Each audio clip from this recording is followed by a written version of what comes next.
പരിശുദ്ധനായ പരിമളത്തിലൂടെ സാന്നിധ്യം നിറഞ്ഞു നിൽക്കുന്ന ഒരു മുന്നിൽ അല്പസമയം ആ പരിശുദ്ധനോട് ചേർന്ന് ഇരിക്കുവാൻ അതിൽ ഒരു വലിയ ആത്മ നിർവൃതിയും സംതൃപ്തിയും കണ്ടെത്തുവാൻ എല്ലാവരും ഈ പരിശുദ്ധമായ ദേവാലയത്തിലേക്ക് കടന്നു വന്നിരിക്കുകയാണ്.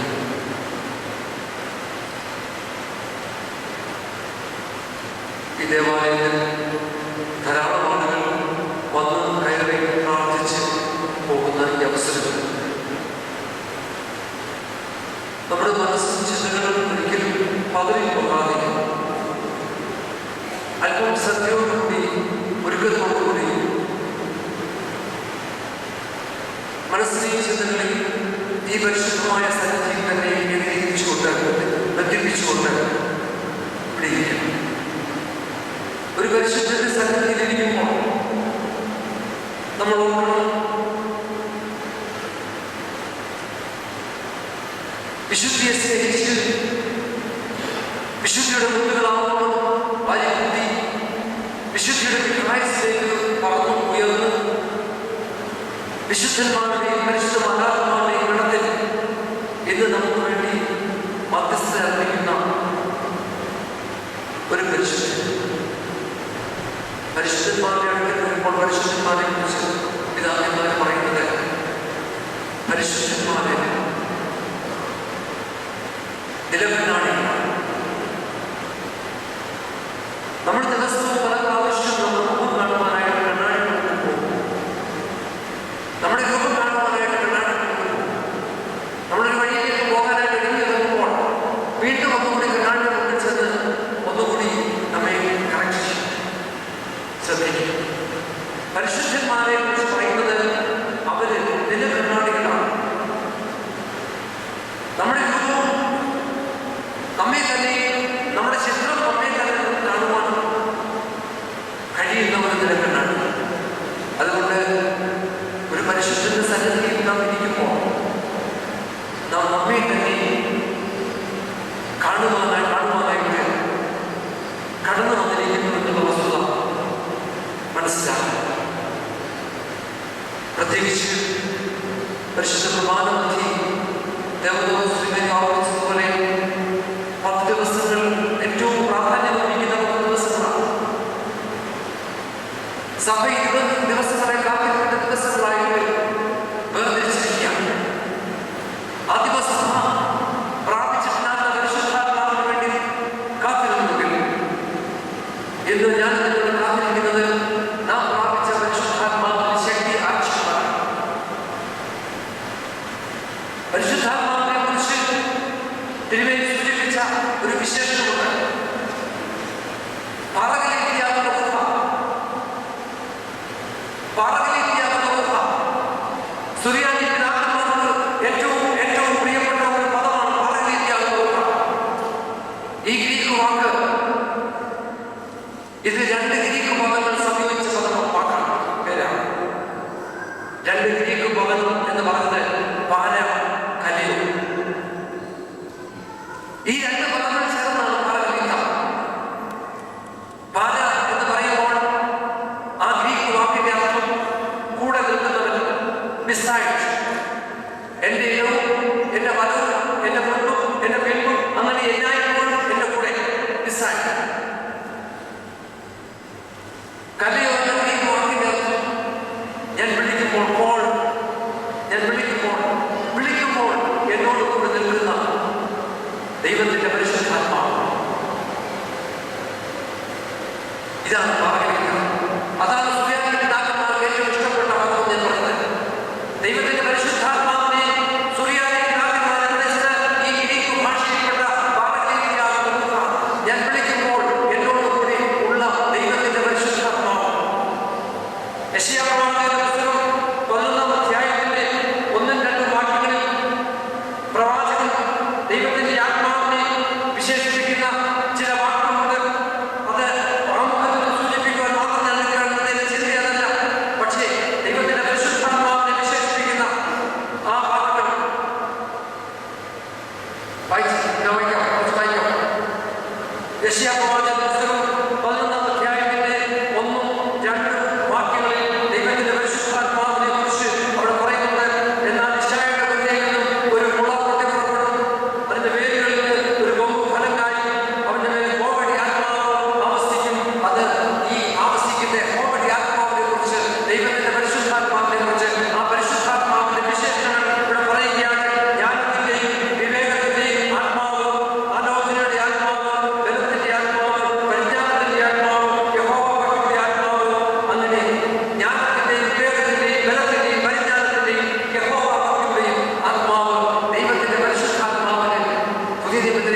ഇങ്ങനെ ദൈവത്തിന്റെ പരിശുദ്ധാത്മാവിന് വേദപുസ്തകത്തിൽ ഉടനീളം ധാരാളം വിശേഷങ്ങൾ കാണുന്നു. അങ്ങനെയുള്ള ദൈവത്തിന്റെ പരിശുദ്ധാത്മാവിനെ ഈ വിശേഷങ്ങളെല്ലാം വേദപുസ്തകത്തിൽ കാണുമ്പോൾ ഒറ്റ വാചകത്തിൽ പരിശുദ്ധ പിതാക്കന്മാരെ ഒറ്റ വാക്യം വിശേഷിപ്പിച്ചു. പാറകളിയാകുന്ന റൂഹ ജീവിതത്തിന്റെ സമസ്ത മേഖലകളുമായിട്ട് ചേർന്ന് നിൽക്കുന്ന ഒരു സർവശക്തി. ഈ സർവശക്തി ഞാൻ ഓടുമ്പോൾ എന്നോട് ഓടുന്ന, ഞാൻ ജോലി ചെയ്യുമ്പോൾ എന്നോടുകൂടി ജോലി ചെയ്യുന്ന, ഞാൻ ഇരിക്കുമ്പോൾ എന്നോടുകൂടി ഇരിക്കുന്ന, ഞാൻ നടക്കുമ്പോൾ എന്നോടുകൂടി നടക്കുന്ന, ഞാൻ കരയുമ്പോൾ എന്നോടുകൂടി കരയുന്ന, ഞാൻ ചിരിക്കുമ്പോൾ എന്നോടുകൂടി ചിരിക്കുന്ന, ഞാൻ പ്രാർത്ഥിക്കുമ്പോൾ എന്നോടുകൂടി പ്രാർത്ഥിക്കുന്ന, ഞാൻ എവിടെയാണ്, ഏത് സാഹചര്യത്തിലാണ് അവിടെ എന്നോടുകൂടി ആയിരിക്കുന്ന, ഞാൻ വിളിക്കുമ്പോൾ എന്നോടുകൂടെയുള്ള, എൻ്റെ ഇടുമ്പതും എൻ്റെ മുഴുവൻ നിൽക്കുന്നതുകൊണ്ട് എന്നോട് ചേർന്ന് നിൽക്കുന്ന ദൈവത്തിൻ്റെ പരിശുദ്ധാത്മാവ്. ആ പരിശുദ്ധാത്മാവിന് വേണ്ടി കാത്തിരിക്കുന്ന ദിവസമാണ്. ജീവിതമെന്നും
ജീവനും ശക്തിയും പ്രാപിക്കുവാൻ കാത്തിരിക്കുന്ന ദിനങ്ങളാണ് ഈ പദ്ധതി.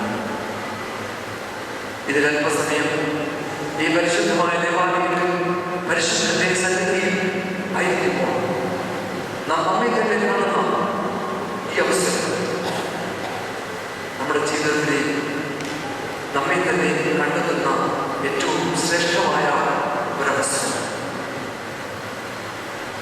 പ്രിയപ്പെട്ടവരെ, ഒരു അമേരിക്കക്കാരനായ എഴുത്തുകാരൻ എമേഴ്സൺ അദ്ദേഹം പറയുന്ന വാചകം, ദൈവം ഈ ലോകത്ത് മനുഷ്യൻ സൃഷ്ടിച്ചപ്പോൾ അവന് ചില കുറവുകൾ കൂടി നൽകിയാണ് അവനെ സൃഷ്ടിച്ചിരുന്നത്.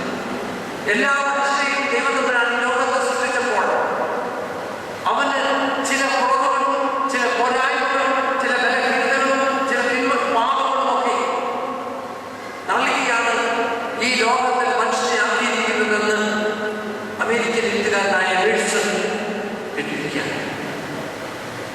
എല്ലാ മനുഷ്യരിലും ഓരോ കുറവുകളുണ്ട്. ദൈവം സൃഷ്ടിച്ചപ്പോൾ ഓരോ കുറവുകളോടുകൂടിയാണ് അവനെ സൃഷ്ടിച്ചിരിക്കുന്നത്. ഈ 10 ദിവസങ്ങൾ ദേവാലയത്തിനകത്ത് പരിശുദ്ധാത്മാവിന് വേണ്ടി നാം കാത്തിരിക്കുന്ന അവസരത്തിൽ നമ്മുടെ കുറവുകളെ നമുക്ക് കണ്ടെത്തുവാനായിട്ട് കഴിയണം. നിഖ്യാവിശ്വാസ പ്രമാണത്തിൽ പാപബോധം നൽകുന്ന പരിശുദ്ധാത്മാവ് സത്യത്തെക്കുറിച്ചും നീതിയെക്കുറിച്ചും ന്യായത്തെക്കുറിച്ചും പാപത്തെക്കുറിച്ചും ബോധ്യപ്പെടുന്ന പരിശുദ്ധാത്മാവ്. സത്യത്തിന്റെ ആത്മാവ് വരുമ്പോൾ നീതിയെക്കുറിച്ചും പാപത്തെക്കുറിച്ചും ന്യായത്തെക്കുറിച്ചും ബോധ്യപ്പെടുന്ന പരിശുദ്ധാത്മാവ്. അപ്പോൾ പാപബോധം നമുക്ക് നൽകുന്നത് ഈ പരിശുദ്ധാത്മാവ്. ഈ പരിശുദ്ധാത്മാവിന് വേണ്ടി കാത്തിരിക്കുമ്പോൾ പാപബോധം നമുക്ക് നൽകുവാനായിട്ട് പ്രാർത്ഥനയോടെ ആയിരിക്കുമ്പോൾ നമ്മുടെ കുറവുകളെ നമുക്ക് കണ്ടെത്തുവാൻ നമുക്ക് കഴിയും. ഇന്നത്തെ എൻ്റെ ചിന്ത ഇസ്രായേലിലെ പ്രഗത്ഭനും പ്രശസ്തനും സമർത്ഥനുമായ ഒരു വ്യക്തിയുടെ ജീവിതത്തിൽ ഒരു കുറവ് ആ വ്യക്തിയുടെ തകർച്ചയ്ക്ക്, ആ വ്യക്തിയുടെ നാശത്തിന്, ആ വ്യക്തിയുടെ ഇല്ലായ്മയ്ക്ക് കാരണമായിരുന്നു. ആ വ്യക്തിയുടെ ജീവിതത്തിലെ ആ കുറവിനെ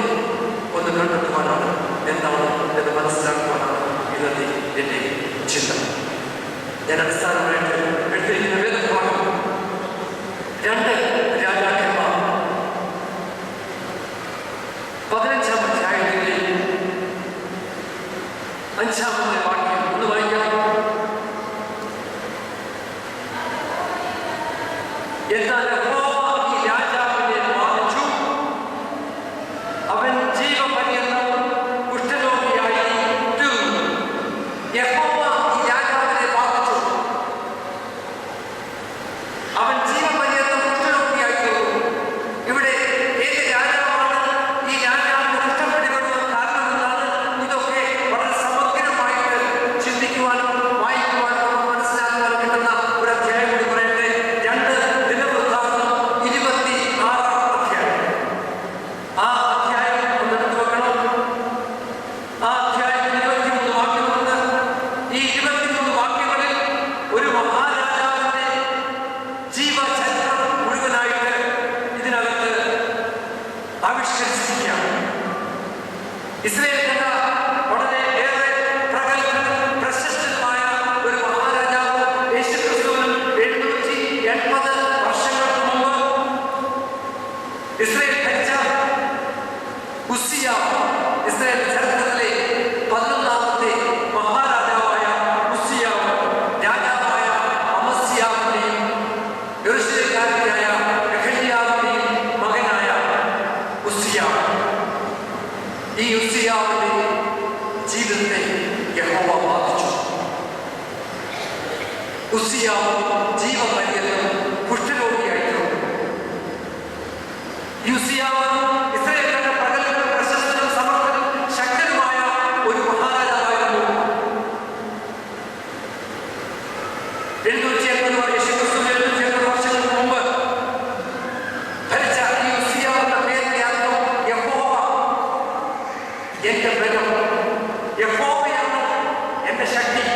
ഉസ്സിയാവ് പറയുമ്പോൾ മൈ സ്ട്രെങ്ത് ഈസ് യാഹ്വേ, യഹോവയാണ് എന്റെ ബലം, യഹോവയാണ് എന്റെ ശക്തി.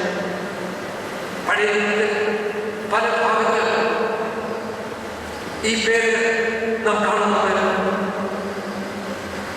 എന്നാൽ നമുക്ക് ശ്രദ്ധേയമായിരിക്കുന്ന ഒരു സന്ദർഭം എന്ന് പറയുന്നത് യേശുക്രിസ്തുവിന്റെ വംശാവലി വായിക്കുമ്പോൾ അതിനകത്ത് 42 പേരുകൾ ഇങ്ങനെ ആ ഭാഗത്ത് കാണുന്നത്. അതിൽ ഉൾപ്പെട്ട ഉസ്സിയാവ്,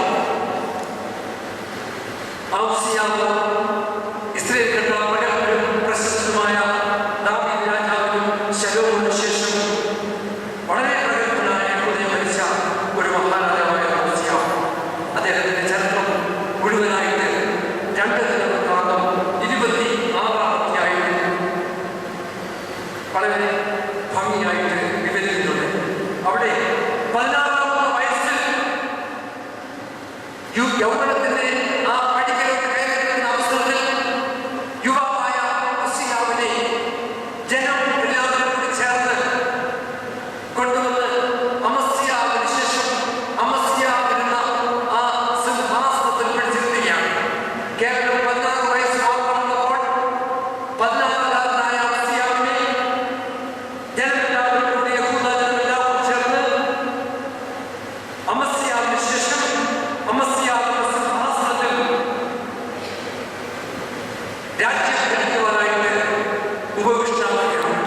അങ്ങനെ 16-കാരനായ ഉസ്സിയാവ് അമസ്യാവിനെ പോലെ ദൈവത്തെ ഭയപ്പെട്ട്, ദൈവത്തെ സ്നേഹിച്ച്, ദൈവത്തെ അറിഞ്ഞ്, ദൈവത്തോട് ഭക്തിയിൽ മുറുകെ പിടിച്ച്, ദൈവത്തെ മുറുകെ പിടിച്ച്, ദൈവത്തിന് പ്രസാദമായത് ചെയ്ത്, ദൈവത്തെ പ്രീതിപ്പെടുത്തി അങ്ങനെ ഭരണചക്രം അങ്ങോട്ട് തിരിക്കുകയാണ്. യൗവനത്തിന്റെ പടിക്കലേക്ക് കാലെടുത്ത് വെച്ചിരിക്കുന്ന 16-കാരനായ ഉസ്സിയാവ് ഒരു സാമ്രാജ്യത്തിന്റെ അധിപനാണ്. ദൈവത്തെ സ്നേഹിച്ച്, ദൈവത്തെ ഭയപ്പെട്ട്, ദൈവത്തോടുള്ള ആഴമായ ബന്ധത്തിൽ ആ ഭരണചക്രം അങ്ങോട്ട് തിരിക്കുന്ന അവസരത്തിൽ ആ സമയം ഇസ്രായേലിലെ യെരൂശലേം ദേവാലയത്തിലെ പൗരോഹിത്യ കർമ്മം നിർവഹിക്കുന്നത് സഖറിയ എന്ന മഹാപുരോഹിതനും സംഘവുമാണ്. സഖറിയ എന്ന മഹാപുരോഹിതനും സംഘവും സമയാസമയം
വായിക്കുമെന്ന ദാസനെ അന്ന് ഉസ്സിയാവിന്റെ സൈന്യം ഇസ്രായേലിനോട് ചേർന്ന് ലക്ഷക്കണക്കിന് സൈന്യമുണ്ടായിരുന്നു ഉസ്സിയാവിന്. ഈ സൈന്യങ്ങളുടെ ശക്തിയാൽ ഉസ്സിയാവ് അയൽരാജ്യങ്ങളൊക്കെ കെട്ടിപ്പിടിച്ചു, തന്റെ സാമ്രാജ്യത്തിന്റെ വിസ്തൃതി വർദ്ധിപ്പിച്ചു. അയൽരാജ്യങ്ങളിലൊക്കെ ഈ രാജാക്കന്മാരും ആളുകൾ വന്ന് ഉസ്സിയാവിനെ ആദരിച്ചു, ഉസ്സിയാവിനെ നമസ്കരിച്ചു. ആ സാമ്രാജ്യത്തിന് വേണ്ടതായിരിക്കുന്ന അഭിവൃദ്ധിക്ക് വേണ്ടതായിരിക്കുന്ന എല്ലാ പ്രവർത്തനങ്ങളും എല്ലാ ശൈലികളും ഉസ്സിയാവ് അവിടെ അവലംബിക്കുകയാണ്. അങ്ങനെ യഹോവയെ അന്വേഷിച്ചു. യഹോവയെ അന്വേഷിച്ച കാലത്തോടും യഹോവ അവന് അഭിവൃദ്ധി നൽകി. ഉസ്സിയാവിന്റെ ജീവിതത്തിലെ ഏറ്റവും ശ്രേഷ്ഠവും ഉന്നതവുമായ ഒരു സുവർണ്ണ കാലഘട്ടം. യഹോവയെ അന്വേഷിച്ചു. യഹോവ അവന് ഐശ്വര്യം നൽകി, അഭിവൃദ്ധി നൽകി. ദൈവത്തെ മുറുകെ പിടിച്ച് ദൈവത്തോടുള്ള സ്നേഹത്തിലും ഭക്തിയിലും ദൈവത്തോടുള്ള ആഴമായ ബന്ധത്തിൽ ആ ഭരണചക്രം അങ്ങോട്ട് തിരിച്ചപ്പോൾ ആ സാമ്രാജ്യം അഭിവൃദ്ധിയിൽ നിന്നും അഭിവൃദ്ധിയിലേക്ക്, പുരോഗതിയിൽ നിന്നും പുരോഗതിയിലേക്ക്, ഉയർച്ചയുടെയും പടവുകൾ ചൂടി അങ്ങനെ വളർച്ചയുടെയും പ്രശസ്തിയുടെയും പുരോഗതിയുടെയും സോപാനങ്ങളിൽ ഇരിക്കുന്ന ഉസ്സിയാവ്. പ്രിയപ്പെട്ടവരെ, ഇതിനെല്ലാം അടിസ്ഥാനപരമായ കാരണം എന്ന് പറയുന്നത് എന്താ? യഹോവയെ അന്വേഷിച്ചു. യഹോവയെ അന്വേഷിച്ച കാലത്തോളം യഹോവ അവന് ഐശ്വര്യം അഭിവൃദ്ധി നൽകി. ദൈവത്തെ മുറുകെ പിടിച്ചുകൊണ്ട് ഒരു ജീവിതത്തിന്റെ ചക്രം മുന്നോട്ട് തിരിക്കുമ്പോൾ അത് നന്മയുടെയും ഐശ്വര്യത്തിന്റെയും സമൃദ്ധിയുടെയും പടികൾ ചവിട്ടുന്ന കാലഘട്ടമാണ്. ദൈവബന്ധത്തിലും ദൈവത്തോട് സമസ്തമായ ശക്തമായ ബന്ധത്തിലും ദൈവത്തെ മുറുകെ പിടിച്ചുകൊണ്ട് ഒരു ജീവിതത്തിന്റെ ചക്രം കൊണ്ടിരിക്കുമ്പോൾ ഓർക്കണം, അത് അഭിവൃദ്ധിയുടെയും ഐശ്വര്യത്തിന്റെയും സമൃദ്ധിയുടെയും സമാധാനത്തിന്റെയും ദിനങ്ങളായിരുന്നു. ഇവിടെ ദൈവത്തെ മുറുകെ പിടിച്ച് ഉസ്സിയാവ് ഭരണചക്രം ധരിച്ചപ്പോൾ ഇസ്രായേൽ സമൃദ്ധിയുടെ കാലഘട്ടമായി, ഐശ്വര്യത്തിന്റെയും സമൃദ്ധിയുടെയും ഉത്തുംഗത്തിനും എതിർക്കുന്ന കാലഘട്ടം. ഈ കാലഘട്ടത്തിൽ ശക്തനായി, സമർത്ഥനായി, പ്രഗത്ഭനായി ഒരു സാമ്രാജ്യത്തിന്റെ അധിപനായി ഇങ്ങനെ ഐശ്വര്യത്തിലേക്ക്, സമൃദ്ധിയിലേക്ക്, പുരോഗതിയിലേക്ക് പടങ്ങൾ ചവിട്ടി ഉത്തുംഗത്തിൽ എത്തുന്ന അവസരത്തിൽ ഈ ഉസ്സിയാവിന് എന്ത് സംഭവിച്ചുകൊണ്ട് അവിടെ 16-ാമത്തെ വാക്യം 26-ാം അധ്യായത്തിന്റെ 16-ാമത്തെ വാക്യം വായിച്ചു കേൾപ്പിച്ച് അവൻ ബലവാനായപ്പോൾ അവന്റെ ഹൃദയം അവന്റെ നാശത്തിനായിട്ട് നിഗളിച്ചു. ഉസ്സിയാവിന്റെ ചിത്രങ്ങൾ, ഉസ്സിയാവ് പ്രശസ്തിയുടെയും പേരിന്റെയും ഉത്തുംഗത്തിൽ നിൽക്കുന്നു. സാമ്രാജ്യം അഭിവൃദ്ധിയോട് ഉയരത്തിൽ നിൽക്കുന്നു. ദൈവത്തെ ഭയപ്പെട്ട ദൈവത്തോടുള്ള ബന്ധത്തിൽ ആ സാമ്രാജ്യം ഭരിച്ചപ്പോൾ ഉയർച്ചയുടെയും പുരോഗതിയുടെ കാലഘട്ടമായിരുന്നു. ഇപ്പോൾ ഈ ഉസ്സിയാവിനെ കുറിച്ച് പറയുകയാണ് 26-ാം അധ്യായത്തിന്റെ 16-ാമത്തെ വാക്യം.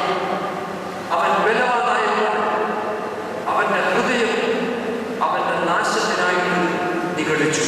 പ്രിയപ്പെട്ടവരെ, ഉസ്സിയാവിന്റെ ഹൃദയത്തിൽ നിഗളം കടന്നു വന്നു.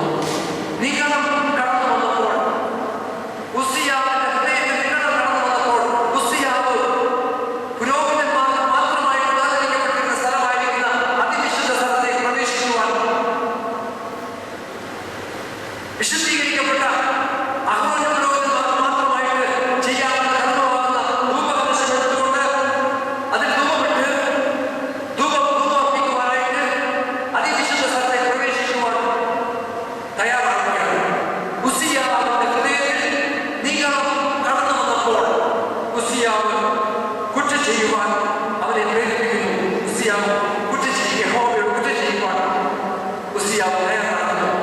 ധൂപപീഠത്തിൽ ധൂപം കാട്ടുവാൻ യഹോവയുടെ ആലയത്തിൽ ചെല്ലുന്നു. ഈ സമയത്ത് ഈ ദേവാലയത്തിൽ ശുശ്രൂഷ ചെയ്തത് അസരിയ എന്ന മഹാപുരോഹിതനാണ്. സിംഹാസനം കയറിയിരിക്കുമ്പോൾ സകരിയ എന്ന മഹാപുരോഹിതനാണ് പൗരോഹിത്യ ശുശ്രൂഷ ചെയ്യുന്നതെങ്കിൽ ഇപ്പോൾ ഈ സമയത്ത് അസരിയ പുരോഹിതൻ സംഘം ഓടി വന്നിട്ട് രാജാവ് ധൂപമർപ്പിക്കുവാനായിട്ട് അതിവിശുദ്ധ സ്ഥലത്തേക്ക് പ്രവേശിക്കുന്നത് കണ്ടിട്ട് ഓടി വന്ന്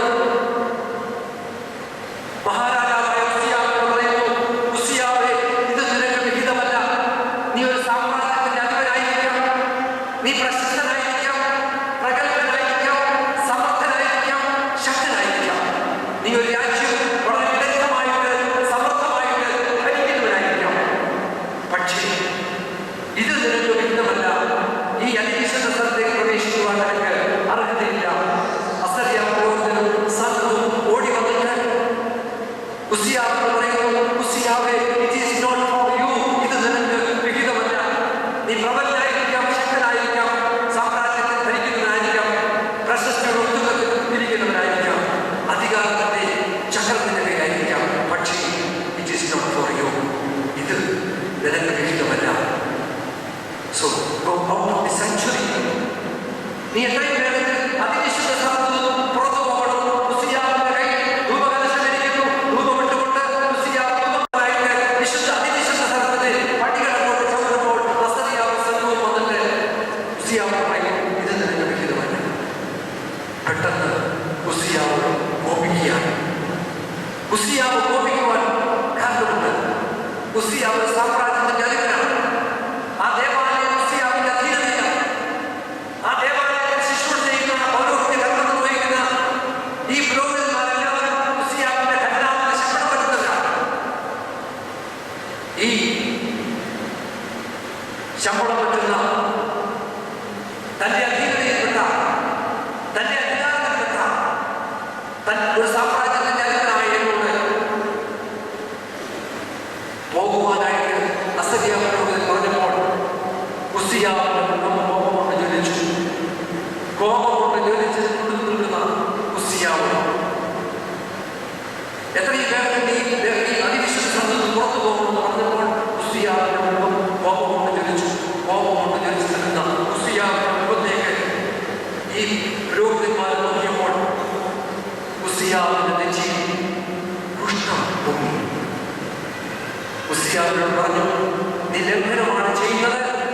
ഇത് നിന്റെ ദൈവമായ യഹോവയ്ക്ക് ഒരിക്കലും മാനമായിരിക്കുകയില്ല എന്ന് പറഞ്ഞപ്പോൾ ദേവാലയത്തിൽ പുറത്തു പോകാതെ മസ്ജിദ് പിടിച്ചുകൊണ്ട് അസറിയാ പുരോഹിതന്റെ നേതൃത്വം കൊടുക്കുന്ന ഉസ്സിയാവിന്റെ നെഞ്ചിൽ കുഷ്ഠം പിടിപെട്ടു.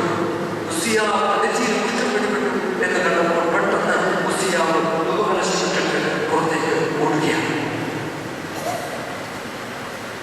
ആദ്യം ഈ പുരോഹിതൻ പറഞ്ഞു, ഇത് ഒരിക്കലും നിനക്ക് വിഹിതമല്ല, ഇത് ലംഘനമാണ്, ഇത് യഹോവയ്ക്ക് ഒരിക്കലും മാനമായിരിക്കുകയില്ല എന്ന് പറഞ്ഞപ്പോൾ പുരോഹിതനോട് എതിർത്ത് ഉസ്സിയാവ് തന്റെ നെറ്റിയിൽ കുഷ്ഠം പിടിപെട്ടു എന്ന് കണ്ടപ്പോൾ പെട്ടെന്ന് വളരെ വേഗത്തിൽ അവിടെ നിന്നും പുറത്തേക്ക് വളരെ വേഗത്തിൽ ഓടുകയാണ്.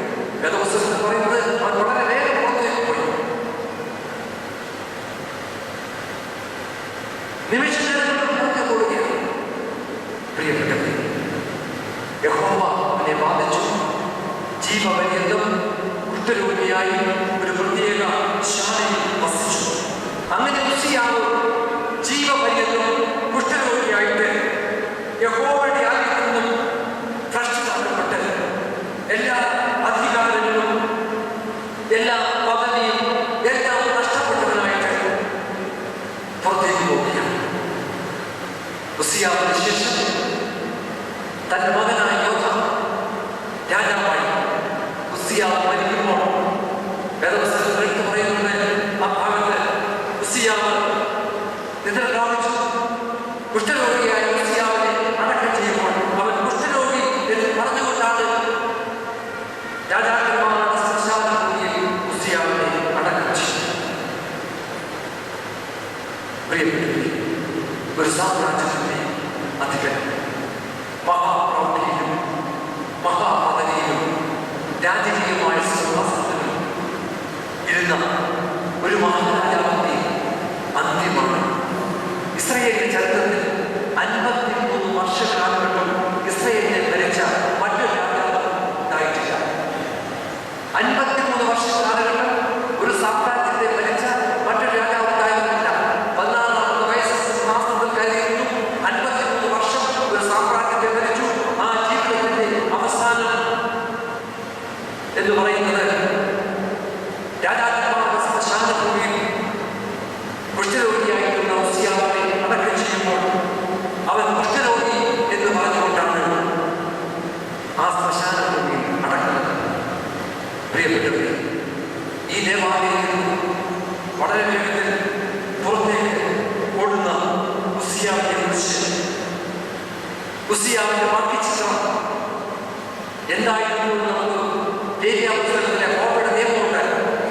ലേവ്യാപുസ്തകം 13-ാം അധ്യായത്തിന്റെ 45-ഉം 46 വാക്യങ്ങളിൽ യഹോവയായ ദൈവം കൊടുക്കുന്ന കൽപ്പനകൾ, നിയമങ്ങളുണ്ട്.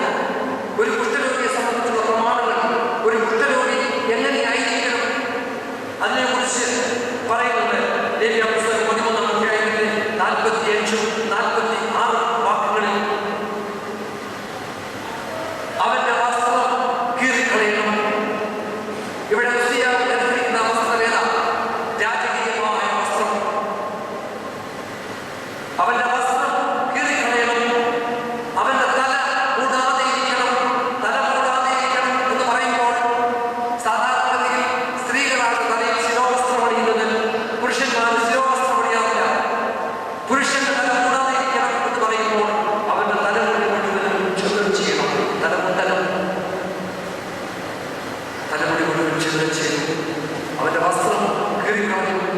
രാജകീയമായ വസ്ത്രം എടുത്തു മാറ്റി, രാജകീയമായ കിരീടം എടുത്തു മാറ്റി അവൻ തല മുണ്ടനം ചെയ്തു.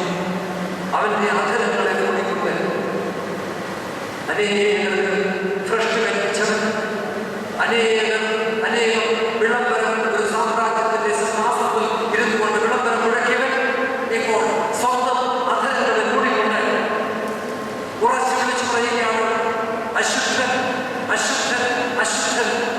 ഉസിയാവിന്റെ രാജകീയമായ വസ്ത്രം അഴിച്ചു മാറ്റി, ഉസിയാവിന്റെ കിരീടം എടുത്തു മാറ്റിയിട്ട് തലമുണ്ടനം ചെയ്തു. എന്നിട്ട് സ്വന്തം അധരങ്ങളെ മൂടിക്കൊണ്ട് അശുദ്ധൻ, അശുദ്ധൻ എന്ന് പറഞ്ഞുകൊണ്ടാണ് മുന്നോട്ട് ഉസിയാവ് നീങ്ങുന്നത്. ഉസിയാവ് മുന്നോട്ട് അശുദ്ധൻ എന്ന് പറഞ്ഞു നീങ്ങുന്നതിന് കാരണം, ആരെങ്കിലും എതിരെ ആ റോഡിൽ കൂടി വരുന്നുണ്ടെങ്കിൽ, ആ വീതിയിൽ കൂടി ആരെങ്കിലും വരുന്നുണ്ടെങ്കിൽ 6 അടി അകലത്തുകൊണ്ട് അവർ മാറിപ്പോകണം. 6 അടിക്കകത്ത് വന്നു കഴിഞ്ഞാൽ അവരും അശുദ്ധരായിരിക്കും. അതുകൊണ്ട് 6 അടി അകലത്തുകൊണ്ട് അവർ മാറി പോകുവാനായിട്ട് അശുദ്ധൻ, അശുദ്ധൻ എന്ന് പറഞ്ഞുകൊണ്ട് ഉസിയാവ് മുന്നോട്ട് നീങ്ങുന്നു. പ്രിയപ്പെട്ടവരെ, ഒരു കുഷ്ഠരോഗിയുടെ അവസ്ഥയെക്കുറിച്ച് ജോസിഫസ് എന്ന ചരിത്രകാരൻ എഴുതിയിരിക്കുന്നത് ചത്തവന് മുമ്പേ ജീവിച്ചിരിക്കും എന്നതിന് തുല്യമാണ്. കുഷ്ഠം പിടിപെട്ട് കഴിഞ്ഞാൽ ആ കുഷ്ഠരോഗിയെ പാളയത്തിലേക്ക് വിടുമ്പോൾ അവന്റെ സംസ്കാര ശുശ്രൂഷ കൂടി നിർവഹിച്ചിട്ടാണ് കൊണ്ടുവിടുന്നത്. അതാണ് ജോസിഫസ് ചരിത്രകാരൻ എഴുതിയിരിക്കുന്നത്. കുഷ്ഠരോഗിയെ പാളയത്തിലേക്ക് വിടുമ്പോൾ ഒറ്റപ്പെട്ടവനായി, തള്ളപ്പെട്ടവനായി, ഒരുക്കപ്പെട്ടവനായി, ആരോഗ്യമില്ലാത്തവനായിട്ട് അവന്റെ വസ്ത്രം കീറിക്കളയണം, അവന്റെ തലമുണ്ടനം ചെയ്യണം, അവന്റെ അധരങ്ങളെ മൂടിക്കൊണ്ട് അശുദ്ധൻ, അശുദ്ധൻ എന്ന് പറഞ്ഞുകൊണ്ട് മുന്നോട്ട് നീങ്ങുമ്പോൾ ഒറ്റപ്പെട്ടവനായി, തള്ളപ്പെട്ടവനായി, ഒരുക്കപ്പെട്ടവനായി, ആരോഗ്യമില്ലാത്തവനായി എല്ലാവരെയും വിട്ടിട്ട് പാളയത്തിലേക്കാണ് അവൻ പിന്നെ പോകുന്നത്. അങ്ങനെ പോകുന്നത് കുഷ്ഠരോഗിയുടെ സംസ്കാര ശുശ്രൂഷ കൂടി ജീവനോടിരിക്കുമ്പോൾ ചെയ്ത് നിർവഹിച്ചിട്ടാണ് അവനെ പാളയത്തിലേക്ക് വിടുന്നതെന്നാണ് ചരിത്രകാരനായ ജോസിഫസ് എഴുതിയിരിക്കുന്നത്. പ്രിയപ്പെട്ടവരെ, ഇതായിരുന്നു അന്നത്തെ കാലഘട്ടത്തിൽ ഒരു കുഷ്ഠരോഗിയുടെ അവസ്ഥ. അങ്ങനെ ഉസിയാവ് തള്ളപ്പെട്ടവനായി, ഒറ്റപ്പെട്ടവനായി, വെറുക്കപ്പെട്ടവനായി, ആരോഗ്യമില്ലാത്തവനായി ഒരു പ്രത്യേക ശാലയിൽ വസിച്ചു. യഹോവ അവനെ ബാധിച്ചു. അവൻ ജീവവിരുദ്ധ കുഷ്ഠരോഗിയായി ഒരു പ്രത്യേക ശാലയിൽ വസിച്ചു. ഇതാണ് ഉസിയാവിന് സംഭവിച്ചത്.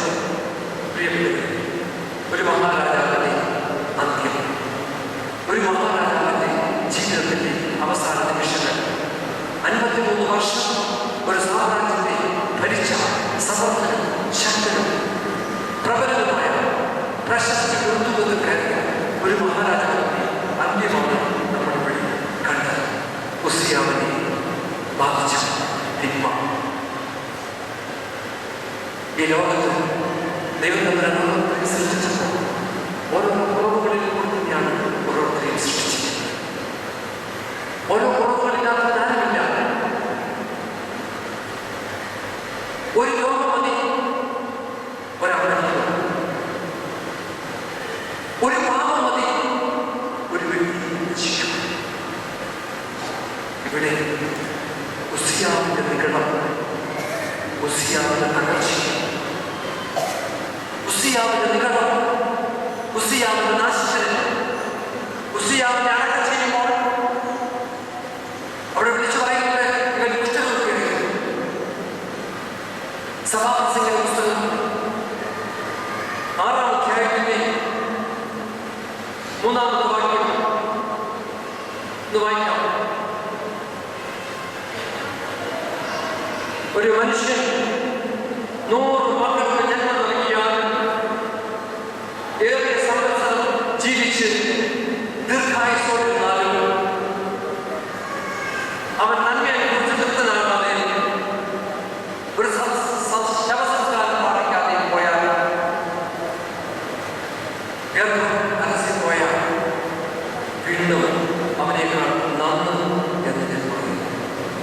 ഞാൻ ഈ ആഴ്ച പറയുന്ന വാചകം, ഒരു മനുഷ്യൻ 100 മക്കൾക്ക് ജന്മം നൽകിയാൽ ഏറിയ സംവത്സരം ജീവിച്ചെന്നാൽ ഒരു നന്മ അനുഭവിച്ച് തൃപ്തനാകാതെ ഒരു നല്ല സംസ്കാരം പ്രാപിക്കാതെ ഗർഭം അലസിപ്പോയ പ്രജ പോലെ പിണ്ട പോലെ എന്നാണ്. പ്രിയപ്പെട്ടവരെ, 53 വർഷം ഇസ്രായേലിൽ ഭരിച്ച ഒരു മഹാരാജാവിന്റെ ജീവിതത്തിന്റെ അന്ത്യമാണ് ഉസിയാവിന്റെ കുറവ്, ഉസിയാവിന്റെ ബലഹീനത, നിഗളമായ ഉസിയാവിന്റെ കുറവുകൾ, പോരായ്മകൾ, അകന്നയാണെങ്കിൽ നമ്മുടെ ഒക്കെ ജീവിതത്തിൽ നമ്മുടെ ഓരോരുത്തരെയും ബാധിച്ചിരിക്കുന്ന എന്തെങ്കിലുമൊക്കെ ഓരോ കുറവുണ്ടാകും. ഞാൻ പറഞ്ഞില്ലേ, ഒരു കുറവ് മതി ഒരു ജീവിതം നശിക്കുവാൻ. ജീവിതത്തിന്റെ കുറവുകളെ കണ്ടെത്തുവാൻ, ജീവിതത്തിന്റെ പോരായ്മകളെ കണ്ടെത്തുവാൻ, ജീവിതത്തിന്റെ ബലഹീനതകളെ കണ്ടെത്തുവാൻ ദൈവം നമ്മെ ഇവിടെ ആക്കിയിരിക്കും. ഈ പരിശുദ്ധന്റെ സന്നിധിയിൽ ആ പരിശുദ്ധനോട് ചേർന്നിരിക്കുന്നു.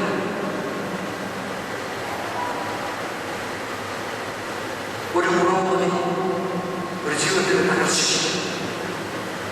ഇവിടെ ഉസിയാവിന്റെ അഹങ്കാരം, ഉസിയാവിന്റെ അകംഭാവം, ഉസിയാവിന്റെ ജ്ഞാനഭാവം, നിഗളം, ഉന്നതഭാവം, ഇതിനൊരുപാട് പദങ്ങൾ വേദപുസ്തകത്തിൽ ഉടനീളം കാണുന്നത്. ഈ അഹന്തയെന്നും നിഗളമെന്നും ഗർവമെന്നും രംഭമെന്നും സദൃശവാക്യങ്ങൾ കൊണ്ട് വായിക്കുമ്പോൾ അതിനകത്ത് രംഭമെന്നും ഗർവമെന്നും വികലമെന്നും അഹംഭാവമെന്നും അഹങ്കാരമെന്നും ഇതൊന്നും എനിക്കില്ല എന്നാരെങ്കിലും പറയുന്നുണ്ടെങ്കിൽ അത് തന്നെ അഹന്തയാണ്. ഈ ഒരു സ്വഭാവം എനിക്കില്ല എന്നാരെങ്കിലും പറയുന്നുണ്ടെങ്കിൽ അത് തന്നെ അഹംഭാവം. എല്ലാ മനുഷ്യരെയും ബാധിക്കുന്ന ഒരു ദൗർബല്യമാണ് ഈ അഹന്തയും അഹംഭാവവും ജ്ഞാനഭാവവും ഉന്നതഭാവവും. അതെല്ലാം എന്ന് പറയുന്നതാണ് ഏറ്റവും വലിയ അഹംഭാവം. ഇന്ന് ഏറ്റവും കൂടുതൽ അഹന്തയും ജ്ഞാനഭാവവും അഹംഭാവവും ഒക്കെ എടുത്തു കാണിക്കുന്നത് നമ്മുടെ ആത്മീയ മണ്ഡലങ്ങളുണ്ടാവും. മറ്റുള്ളവരാൽ ശ്രദ്ധിക്കപ്പെടുവാൻ വേണ്ടി, മറ്റുള്ളവരുടെ ശ്രദ്ധ പിടിച്ചു വരുവാൻ വേണ്ടി, മറ്റുള്ളവരുടെ അംഗീകാരം പിടിച്ചു വരുവാൻ വേണ്ടി പലതരത്തിലുള്ള തന്ത്രങ്ങളും ഇന്ന് ദേവാലയങ്ങളിൽ കാണിക്കുന്നുണ്ട്. പ്രത്യേകിച്ച് ആത്മീയ മണ്ഡലങ്ങളിൽ. ഇന്നത്തെ ആത്മീയ മണ്ഡലങ്ങളുടെ ചാനലുകൾ ശ്രദ്ധിച്ചാൽ അതിനകത്ത് ഈ അഹന്തയും ജ്ഞാനഭാവവും ഉന്നതഭാവവും പലപ്പോഴും പലരും കാണാൻ കഴിയും. പണമുള്ളവന്റെ പണക്കൊഴുപ്പും ധനമുള്ളവരുടെ രാഷ്ട്രവും ഒക്കെ കാണിക്കുവാൻ പറ്റിയ ഏറ്റവും വലിയൊരു മണ്ഡലമായിട്ട് ഇന്ന് ആത്മീയ മണ്ഡലം തീർന്നിരിക്കുന്ന പണക്കാരനെ കണ്ടെത്തി അവനുമായിട്ട് ചങ്ങാത്തം കൂടി അവന്റെ പണം അപഹരിച്ച് ഈ ചാനലുകളിലൊക്കെ വിലയിരുത്തി വേദപുസ്തകത്തെ സൗകര്യം പോലെ വ്യാഖ്യാനിക്കുന്ന ധാരാളം ചാനലുകൾ ഇന്ന് നമ്മുടെ മുറികളിലുണ്ട്. വളരെ സൂക്ഷ്മതയോടും ശ്രദ്ധയോടും കൂടി ഈ ചാനലുകളിൽ മുന്നിൽ നമുക്ക് അപകടം പറ്റും. ഇത് ഏറ്റവും കൂടുതൽ അഹന്തയും ജ്ഞാനഭാവവും അഹംഭാവവും ഒക്കെ നിറഞ്ഞു നിൽക്കുന്ന ഒരു മണ്ഡലമാണ് ആത്മീയ മണ്ഡലം. ഞാൻ ആത്മീയ മണ്ഡലത്തിൽ തന്നെ ഒരു ചിന്ത കൂടി ഇതിനോടനുബന്ധിച്ച് വൃദ്ധ വൃദ്ധനായ മനുഷ്യൻ തന്റെ രണ്ട് മക്കളെ വിളിച്ച് പറയുന്ന ഒരു വാക്യമുണ്ട്. 1 ശമൂവേൽ 2-ാം അധ്യായത്തിലെ 25-ാമത്തെ വാക്യം. 1 ശമൂവേൽ 2-ാം അധ്യായത്തിലെ 25-ാമത്തെ വാക്യം. ആരായിട്ട് കുറച്ച് വായിക്കാം, ഏറ്റവും കൂടുതൽ വായിക്കാം. മനുഷ്യൻ, ഒരു വൃദ്ധനായ മനുഷ്യൻ തന്റെ പ്രിയപ്പെട്ട മക്കളെ വിളിച്ചിട്ട് പറയുകയാണ്, മക്കളെ, മനുഷ്യനോട് പാപം ചെയ്താൽ അവന് വേണ്ടി ദൈവത്തോട് അപേക്ഷിക്കാം. എന്നാൽ മനുഷ്യനെ യഹോവയോട് പാപം ചെയ്താൽ ആർക്ക് വേണ്ടി, അവന് വേണ്ടി ആരെ അപേക്ഷിക്കും? മനുഷ്യനോട് പാപം ചെയ്താൽ അവന് വേണ്ടി ദൈവത്തോട് അപേക്ഷിക്കാം. എന്നാൽ മനുഷ്യൻ യഹോവയോട് പാപം ചെയ്യുമ്പോൾ അവന് വേണ്ടി ആരെ അപേക്ഷിക്കും? ഈ വൃദ്ധനായ മനുഷ്യന്റെ പേരാണ് ഈ ഏലിയുടെ മക്കളാണ് ഹോഫ്നിയും ഫിനെഹാസും. എത്ര സുന്ദരമായ മനോഹരമായ നാമങ്ങൾ! പഴയ നിയമത്തിലെ ഏറ്റവും മനോഹരമായ 2 നാമങ്ങളാണ് ഹോഫ്നിയും ഫിനെഹാസും. ഇതുവരെ എനിക്ക് തോന്നുന്നു ആരും ഈ പേര് എഴുതിയിട്ടില്ല. ബാക്കി എല്ലാ പേരുകളും നമ്മുടെ കുഞ്ഞുങ്ങൾക്ക് ഉപയോഗിച്ചിട്ടുണ്ട്. പക്ഷെ ഈ ഹോഫ്നി ഫിനെഹാസ് എന്ന പേര്, ഈ 2 മക്കൾ യൗവനത്തിൽ നിൽക്കുകയാണ്. ഈ മക്കളെ വിളിച്ചിട്ട് വൃദ്ധനായ പറയുകയാണ്, മക്കളെ, മനുഷ്യനോട് പാപം ചെയ്താൽ അവന് വേണ്ടി യഹോവയോട് അപേക്ഷിക്കാം. എന്നാൽ മനുഷ്യൻ യഹോവയോട് പാപം ചെയ്താൽ ആർക്ക് വേണ്ടി, അവന് വേണ്ടി ആർക്ക് അപേക്ഷിക്കും? എന്താണ് ഈ മക്കൾ ചെയ്ത പാപം? ദേവാലയത്തിൽ വഴിപാട് കഴിക്കുവാനായി വരുന്ന ആളുകളോട് വളരെയേറെ അപമര്യാദയായിട്ട് ഈ യുവാക്കൾ പെരുമാറി. നേർച്ചയായിട്ട്, കാഴ്ചയായിട്ട് മാംസം കൊണ്ടുവന്ന് കുട്ടകത്തിലും വട്ടിയിലും ഉള്ളിയിലുമൊക്കെ കുട്ടകത്തിലും ഉള്ളിയിലുമൊക്കെ ഇടുമ്പോൾ ഈ യുവാക്കൾ, ഈ ഹോഫ്നിയും ഫിനെഹാസും ബാല്യക്കാരെ കൊണ്ട് പറഞ്ഞു കൊടുക്കും, മുപ്പല്ലിയുമായിട്ട് നേർച്ചയായിട്ട്, കാഴ്ചയായിട്ട് മാംസം കൊണ്ടുവന്നിരുന്ന അവസരത്തിൽ, ദേവാലയത്തിൽ കൊണ്ടുവന്ന് സമർപ്പിക്കുന്ന അവസരത്തിൽ ഈ ബാല്യക്കാര്, ഈ യുവാക്കൾ പറഞ്ഞിരിക്കുന്ന ബാല്യക്കാര് മുപ്പല്ലിയുമായിട്ട് വന്നിട്ട് ആ കുട്ടകത്തിൽ കിട്ടുന്ന മാംസത്തിലേക്ക് ആരും ഈ മുപ്പല്ലി ഓർമ്മ പിടിക്കുന്ന മുന്തിയ മാംസവുമായിട്ട് ഈ ബാല്യക്കാർ കൊണ്ടുപോകും. അവിടെ നേർച്ച കഴിക്കുന്ന മുമ്പ്, മാംസം ദഹിക്കുന്നതിന് മുമ്പ്, മേധസ് ദഹിക്കുന്നതിന് മുമ്പ്, മേധസ്സങ്ങൾ അർപ്പിക്കുന്നതിന് മുമ്പായിട്ട് അതിലെ മുന്തിയ ഭാഗം ഈ മുപ്പല്ലിയെ കുത്തി അതിനെടുത്തില്ല. അതുപോലെ മേധസ് ദഹിപ്പിക്കുവാനായിട്ട് വരുമ്പോൾ ഈ ബാല്യക്കാരെന്ന് പറയും, ഇതിൽ മേധസ് തന്നുവിടണം. അപ്പോഴാണ് അതിനെ സംഘാടകർ പറയും, ഇത് ദഹിപ്പിച്ച് കഴിക്കണം. ഇപ്പോഴത്തെ പച്ചമാംസമാണ്. ഇത് പറയുമ്പോൾ ബലാത്കാരത്തോടെ ഇത് പിടിച്ചു വലിച്ചുകൊണ്ട് പോകുന്നു. ഇങ്ങനെ ഈ യുവാക്കളായ ഹോഫ്നി ഫിനെഹാസും നേർച്ച കാഴ്ചകളോട് സമീപനമില്ലായിരുന്നു. അങ്ങനെയുള്ള ഇവരുടെ പ്രവൃത്തി കണ്ടിട്ട് ഈ 2-ാമത്തെ അധ്യായത്തിലെ 17-ാമത്തെ വാക്യം വായിച്ച് 17-ാമത്തെ വാക്യം അവിടെ ഇങ്ങനെ വായിച്ച്, ഇങ്ങനെ യൗവനക്കാർ യഹോവയുടെ വഴിപാട് നിന്ദിച്ചതുകൊണ്ട് അവരുടെ പാപം യഹോവയുടെ സന്നിധിയിൽ വളരെ വലുതായിരുന്നു. യഹോവയുടെ വഴിപാട് നിന്ദിച്ചതുകൊണ്ട് അവരുടെ പാപം യഹോവയുടെ സന്നിധിയിൽ വലുതായിരുന്നു. ഏറ്റവും വലിയ പാപം എന്ന് പറയുന്നത് ദൈവ സന്നിധിയോട് വർദ്ധനിക്കുന്നതാണ്, ദൈവത്തോട് വർദ്ധനിക്കുന്നതാണ്, ദേവാലയത്തോട് വർദ്ധനിക്കുന്നതാണ്. പ്രിയപ്പെട്ടവരെ, ദേവാലയത്തോട് ദൈവത്തോട് വർദ്ധനിക്കുമ്പോൾ ഓർക്കണം, ഇവിടെ ഇവരുടെ പാപത്തെ കുറിച്ച് പറയുന്നു. ഇവരുടെ പാപം ഇങ്ങനെ യൗവനക്കാർ യഹോവയുടെ വഴിപാട് നിന്ദിച്ചതുകൊണ്ട് അവരുടെ പാപം യഹോവയുടെ സന്നിധിയിൽ ഏറ്റവും വലുതായിരുന്നു. വഴിപാടിൽ ഏറ്റവും ശ്രേഷ്ഠമായ ഭാഗം ഇവർക്കുള്ളതാണ്. പക്ഷേ അത് ബലാത്കാരത്തോട് പിടിച്ചു വലിച്ചുകൊണ്ട് പോകുന്ന ഈ പ്രവൃത്തി, ഈ തിന്മ അവർ കണ്ടിട്ട് അവരുടെ പാപത്തെക്കുറിച്ചാണ്. മനുഷ്യനോട് പാപം ചെയ്താൽ യഹോവയോട് അപേക്ഷിക്കാം. എന്നാൽ മനുഷ്യൻ യഹോവയോട് പാപം ചെയ്താൽ അവന് വേണ്ടി അപേക്ഷിക്കും. പ്രിയപ്പെട്ടവരും, ഈ യഹോവയുടെയും ഫിനെഹാസിന്റെയും തിന്മയെ കണ്ടുകൊണ്ടാണ് ഏലി വളരെ വേദനയോടുകൂടി പറയുന്ന രംഗം. ഇന്നത്തെ ഈ തലമുറയിൽ ദേവാലയത്തിൽ നിന്നിരിക്കുന്ന ദൈവസന്നിധിയിൽ നിന്നിരിക്കുന്ന ഈ ആളുകളെ കുറിച്ച് ഫിലിപ്പി ലേഖനം 3-ാം അധ്യായത്തിന്റെ 19-ാമത്തെ വാക്യത്തിൽ പൗലോസ് അവിടെ വാചകമുണ്ട്. ഭക്ഷണപ്രിയരും ദൈവ ഭയങ്കരമായ ആളുകളെ കുറിച്ച് പറയുന്ന വാചകം 3-ാം അധ്യായം ഫിലിപ്പി ലേഖനം 3:19. അവരുടെ ദൈവം വയറ് ലജ്ജയായിട്ട് ഇവർക്ക് മാനം തോന്നുന്നു. മറ്റുള്ളവർ ഭക്തിയോടുകൂടി ആദരവോടുകൂടി ദൈവസന്നിധിയിൽ കൊണ്ടുവന്ന് വളരെ ഭക്തിയോടും ഭയത്തോടും ആദരവോടുകൂടി ഈ നേർച്ചകളെ അങ്ങോട്ട് സമർപ്പിച്ചപ്പോൾ ഇത് മുമ്പലിക്കൊണ്ട് കുത്തിയും ബലാത്കാരത്തിൽ പിടിച്ചു വലിച്ചുകൊണ്ട് പോകുന്ന ഈ പ്രവൃത്തി ലജ്ജയായിട്ടവർക്ക് മറ്റുള്ളവർ ലജ്ജയോടുകൂടി കണ്ടത് ഇവിടെ അവർ മാനമായിട്ട് ഈ ഫിനെഹാസും മാനമായിട്ട് കണ്ടു.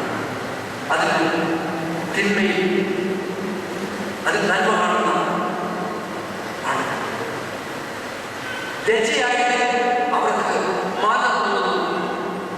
പ്രിയപ്പെട്ടവരെ, ഒരു കാലഘട്ടത്തിൽ ചില തിന്മകളൊക്കെ കാണുമ്പോൾ നമ്മുടെ മുൻ തലമുറയിൽപ്പെട്ട ആളുകൾ ലജ്ജയോടെ കണ്ടു അയ്യോ എന്ന് പറയുമായിരുന്നു. ഇന്നത്തെ കാലഘട്ടത്തിൽ ഇന്നത്തെ തലമുറയിൽ അങ്ങനെയുള്ള തിന്മകൾ കാണുമ്പോൾ അതിൽ ഒരു മാനം, ഒരു ചിന്തന ഇങ്ങനെ എഴുതിയിരിക്കുകയാണ്. Immorality of the past became the morality of the present.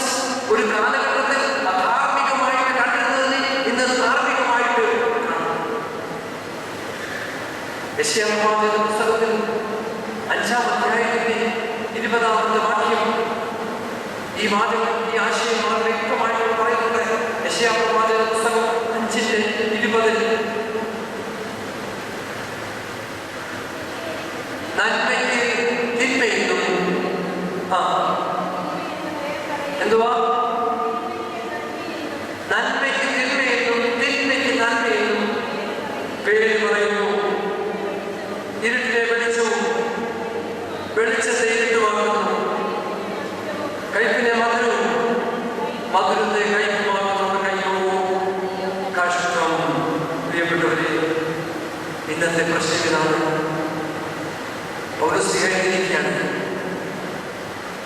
ഇവരുടെ ദൈവം വയറ് ലജ്ജയായിട്ട് ഇവർക്ക് മാനം. മറ്റുള്ളവരെ ലജ്ജയോടെ കാണുന്നതിനെ ഈ ഫിനെഹാസ് മാന്യമായിട്ട് കണ്ടു. ഒരു കാലഘട്ടത്തിൽ പലതും ലജ്ജയോടെ നാം കണ്ടിരുന്നുവെങ്കിൽ ഇന്ന് അതിനൊക്കെ മാന്യതയുടെ കൊടുത്തിരിക്കുകയാണ്. ഇന്നത്തെ ലോകത്തിന്റെ പ്രശ്നം അവിടെയാണ്. ഇന്നത്തെ ലോകത്തിന്റെ പ്രശ്നം തിന്മയല്ല, തിന്മയെക്കുറിച്ച് ബോധമില്ലായ്മ, തിന്മയെക്കുറിച്ച് ബോധം നഷ്ടപ്പെട്ട ഒരു തലമുറ ഇവിടെ വളർന്നു വരുന്നു. പ്രിയപ്പെട്ടവരെ, ഈ ഏലിയുടെ അടുക്കൽ യഹോവ കടന്നു വരുന്നുണ്ട്. ഏലിയുടെ മക്കളുടെ പ്രവൃത്തി കണ്ടിട്ട്, ഏലിയുടെ മക്കൾ ചെയ്ത തിന്മ കണ്ടിട്ട്, ഏലിയുടെ മക്കൾ ചെയ്ത അശുദ്ധി കണ്ടിട്ട്, ക്ലേശം കണ്ടിട്ട് യഹോവയായ ദൈവം കടന്നു വന്നിട്ട് ഏലിയുമായിട്ടുള്ള ആ വാഗ്ദാനം തിരുത്തുകയാണ്. ഏലിക്ക് കൊടുത്ത ഉറപ്പ് മാറ്റുകയാണ്. ഏലിക്ക് ചില ഉറപ്പുകൾ കൊടുത്തിരുന്നു. ആ വാക്കുകൾ മാനവ നൽകണം. 1 ശമൂവേൽ 2-ാം അധ്യായത്തിന്റെ 30-ാമത്തെ വാക്യത്തിൽ 1 ശമൂവേൽ 2:30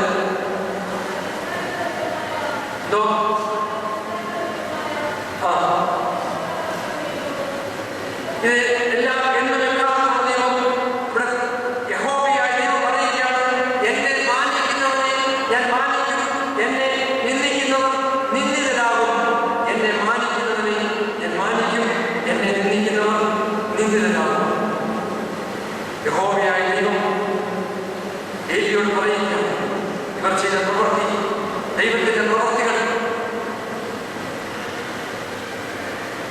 നിസ്സാരമായിട്ട് കണ്ടുകൊണ്ട് ദേവാലയത്തിൽ അതിക്രമം കാണിച്ച് ദൈവസന്നിധിയെ മ്ലേച്ഛമാക്കിയ പെണ്ണുപ്രവൃത്തി. എന്നെ മാനിക്കുന്നവനെ ഞാൻ മാനിക്കും, എന്നെ നിന്ദിക്കുന്നവർ നിന്നതിനാണ്. വിശുദ്ധത്തിനാൽ പറഞ്ഞു, എനിക്ക് ശുശ്രൂഷ ചെയ്യുന്നവൻ എന്നെ അനുഗമിക്കും. ഞാൻ ഇരിക്കുന്നിടത്ത് എന്റെ ശുശ്രൂഷകൾ ഇരിക്കും. എനിക്ക് ശുശ്രൂഷ ചെയ്യുന്നതിനെ പിതാവ് മാനിക്കും. എനിക്ക് മക്കളെ യഹോവയായ ദൈവം ശിക്ഷിച്ചിരിക്കുക. ദൈവസന്നിധികൾ മറന്നിരിച്ച, ദേവാലയങ്ങൾ മറന്നിരിച്ച, അതിവിശുദ്ധ സ്ഥലത്തോട് മറന്നിരിച്ച ഈ ഫിനെഹാസ് അവർ മുഖാന്തരമായിട്ട് പറയുകയാണ്, ഇതുവരെയുള്ള നമ്മുടെ നിബന്ധനകൾ തമ്മിലുള്ള ബന്ധം അങ്ങനെയായിരുന്നു. പക്ഷേ ഇനിയും അങ്ങനെയല്ല. എന്നെ മാനിക്കുന്നവനെ ഞാൻ മാനിക്കും, എന്നെ നിന്ദിക്കുന്നവനെ ഞാൻ നിന്ദിക്കും. ഈ മക്കൾ ചെയ്ത പാപം അവസാനം, ഏലിയുടെ ജീവിതത്തിന്റെ അവസാനം എന്ന് പറയുന്നത്, വൃദ്ധനായപ്പോൾ ഈ ഹോംലിയുടെ ഹാസം ഫിലിസ്തീനുമായിട്ട് ഏറ്റുമുട്ടുന്നു. ഇസ്രായേലിലെ 30,000 ആളുകൾ ഫിലിസ്തീൻ ആക്രമണത്തിൽ കൊല ചെയ്യപ്പെട്ടു. ഹോംലിയുടെ ഹാസം വധിക്കപ്പെടുകയാണ്. ഫിലിസ്തീൻ യഹോവയുടെ പെട്ടകം ഇസ്രായേലിൽ കൊണ്ടുപോയി. ഫിലിസ്തീനുമായിട്ടുള്ള യുദ്ധത്തിൽ ഇസ്രായേലിൽ 30,000 ആളുകൾ കൊല ചെയ്യപ്പെട്ടു. ഹോഫ്നി ഫിനെഹാസ് വധിക്കപ്പെട്ടു. യഹോവയുടെ പെട്ടകം ഇസ്രായേലിൽ ഫിലിസ്തീൻ കൊണ്ടുപോയി. യഹോവയുടെ പെട്ടകം അവർക്ക് നഷ്ടപ്പെട്ടപ്പോൾ ദൈവത്തിന്റെ സാന്നിധ്യവും ദൈവത്തിന്റെ തേജസ്സും അവർക്ക് നഷ്ടപ്പെടുകയാണ്.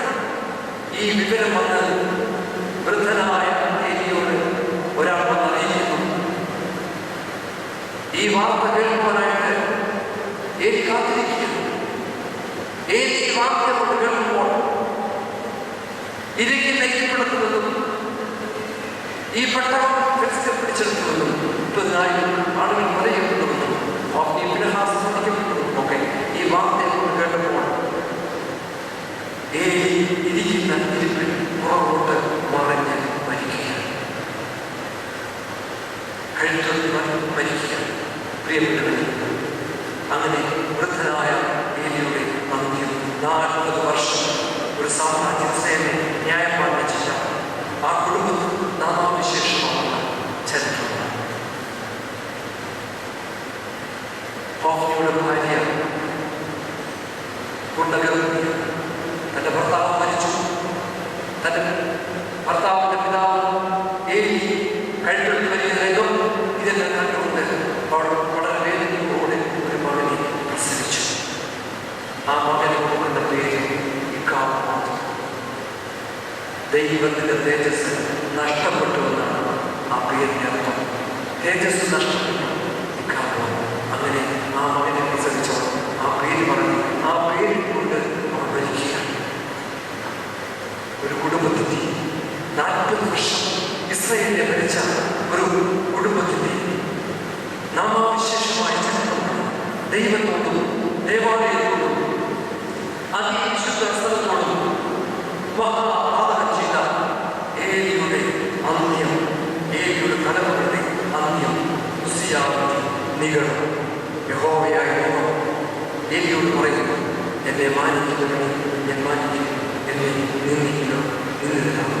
പ്രിയപ്പെട്ടവരെ, അഹന്തയും വൃദ്ധഭാവവും ഞാനെന്നതാണ് ഇത് നമ്മെ ഒക്കെയും ബാധിക്കുന്ന ബലഹീനതകളാണ്. പലപ്പോഴും ശാന്തമായ ദൈവസന്നിധിയിൽ കടന്നു വരുമ്പോൾ, ഇങ്ങനെയുള്ള സന്നിധിയിൽ അല്പസമയം ചിലവഴിക്കുമ്പോൾ, ഈ ശാന്തമായിട്ട് ഇരിക്കുമ്പോൾ, ആ മനസ്സിനെ ഏകാഗ്രമാക്കിക്കൊണ്ട് ദൈവത്തോട് ഹൃദയം സംസാരിക്കാനിരിക്കുമ്പോൾ നമുക്ക് ശാന്തമായിട്ട് നമ്മോട് തന്നെ ചോദിക്കാവുന്ന ഒരു ചിന്തയാണ്, എന്ത് എൻ്റെ അഹംഭാവത്തിന് എന്തുകൊണ്ട് ഞാൻ അഹങ്കരിക്കുവാൻ എന്താണ് എനിക്കുള്ളത്? അഹന്തയോടെ വർദ്ധിക്കുവാൻ എനിക്ക് എന്താണുള്ളത്? ഞാൻ ഭാവം കാണിക്കുവാൻ എനിക്ക് എന്താണുള്ളത്? എൻ്റെ ജീവിതത്തിൻ്റെ ആകെ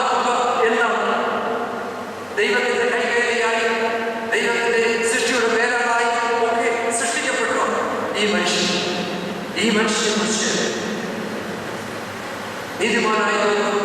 തന്റെ 4-ാം അധ്യായത്തിലെ 19-20 വാക്യങ്ങളിൽ പറയുന്നത്, പൊടിയിൽ നിന്നും ഉത്ഭവിച്ച് മൺപുരകളിൽ പാർത്ത് പുഴു പോലെ ചതഞ്ഞ് അലഞ്ഞു പോകുന്ന മനുഷ്യൻ, അവൻ ഉഷസ്സിലും സന്ധിയും മധ്യേ ഇല്ലാതെയാകുന്നു.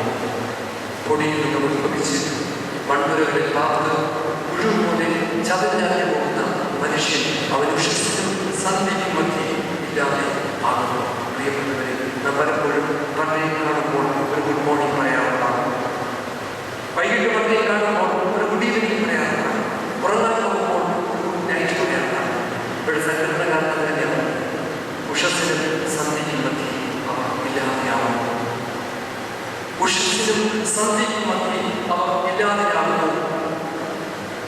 ഒരു ഗുഡ് മോർണിംഗിലും ഒരു ഗുഡ് നൈറ്റ് ഗുഡ് ഈവനിങ്ങിനും ഇടയിൽ അവർ ഇല്ലാതെയാണ്.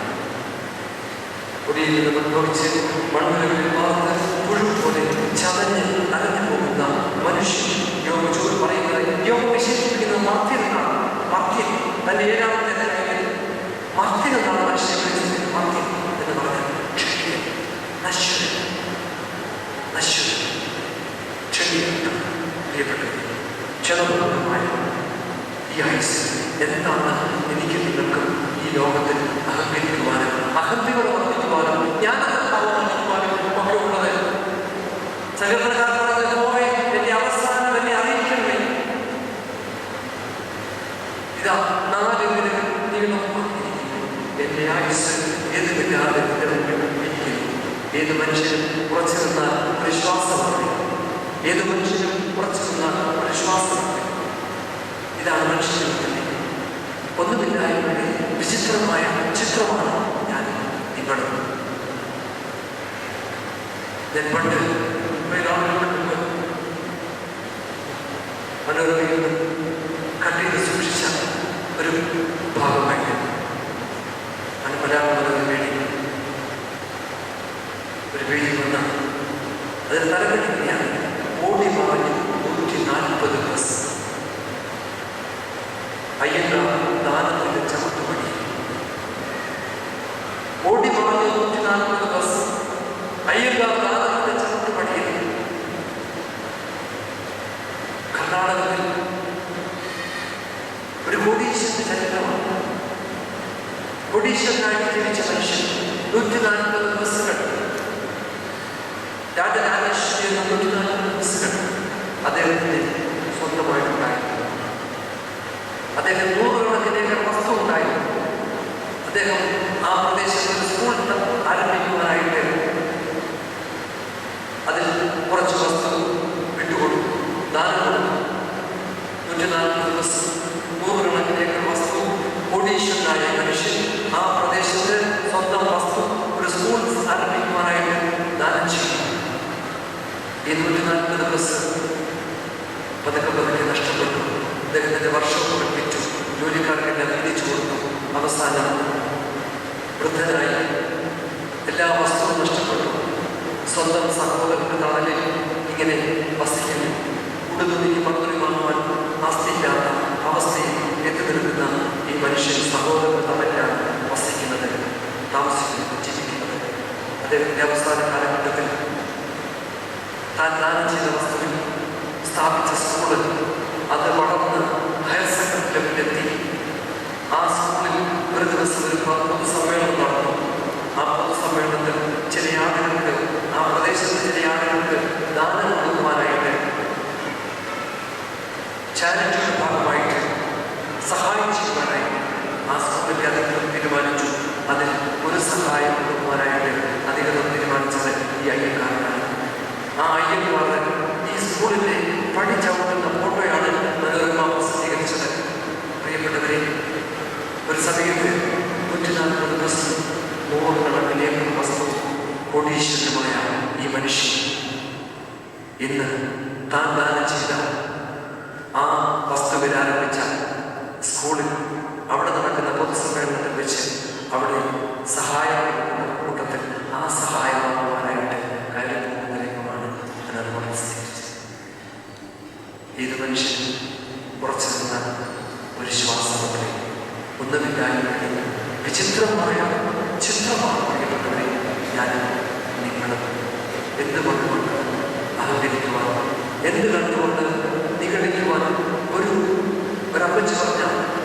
അമ്മച്ചിയുടെ വാക്കിനെ എപ്പോഴും ഓർക്കുന്നു. എൻ്റെ ഇടവകയിൽപ്പെട്ട അമ്മച്ചി അവർക്ക് അന്ന് ചിക്കൻ കുഞ്ഞിയാൽ പിടിച്ചു. ഈ ചിക്കൻ കുഞ്ഞിയാൽ പിടിച്ച ഈ അമ്മച്ചി ഈ ലോകം ഒന്നും ശാരീരികമായി ഒരുപാട് അസ്വസ്ഥ കുർബാന കഴിഞ്ഞതിനെ കാണുവാനായിട്ട് ഇന്നും ചിക്കൻ കുഞ്ഞിയുടെ ഭാഗമായിട്ട് വേദന കാരണമാണെന്ന് ശാരീരികമായ വേദന അനുഭവിക്കുന്ന ഈ അമ്മച്ചി പണി വരാതായ കാണുവാനായിട്ട് അവസരത്തിൽ ഈ അമ്മച്ചി എന്നോട് പറഞ്ഞത്, അച്ഛാ, ശത്രുവിന് ഈ ലോകം ശത്രുവിനെ നിഗ്രഹിച്ചിട്ട് കൊള്ളാമായിരുന്ന സങ്കല്പം നമ്മൾ പലപ്പോഴും ആഗ്രഹിക്കാറുണ്ട്. ശത്രുവിനെ നിഗ്രഹിച്ചിട്ടുള്ളതായി ഈ അമ്മച്ചി പറഞ്ഞ മാധ്യമ ശത്രുവിന് ഈ ലോകം കൊടുക്കുക. ഇങ്ങനെയുള്ള മാരകമായ രോഗങ്ങളും ഭൂകമ്പങ്ങളും പ്രകൃതിയിലെ ഒക്കെ നമുക്ക് ചുറ്റും ഏത് നിമിഷവും ആഞ്ഞടിക്കാവുന്ന ഒരു സാഹചര്യത്തിൽ നമ്മളുണ്ട്. എന്ത് കണ്ടുകൊണ്ട് നിഗളിക്കുവാൻ, എന്താണ് അഹന്തകൾ വർദ്ധിക്കുവാൻ, എന്താണ് ജ്ഞാനഭാവം കാണിക്കുവാൻ, ഇത് ശാന്തമായിട്ട് നാം ഓരോരുത്തരും ചിന്തിക്കണമെന്ന് സ്നേഹത്തോടെ ഓർമ്മിക്കട്ടെ.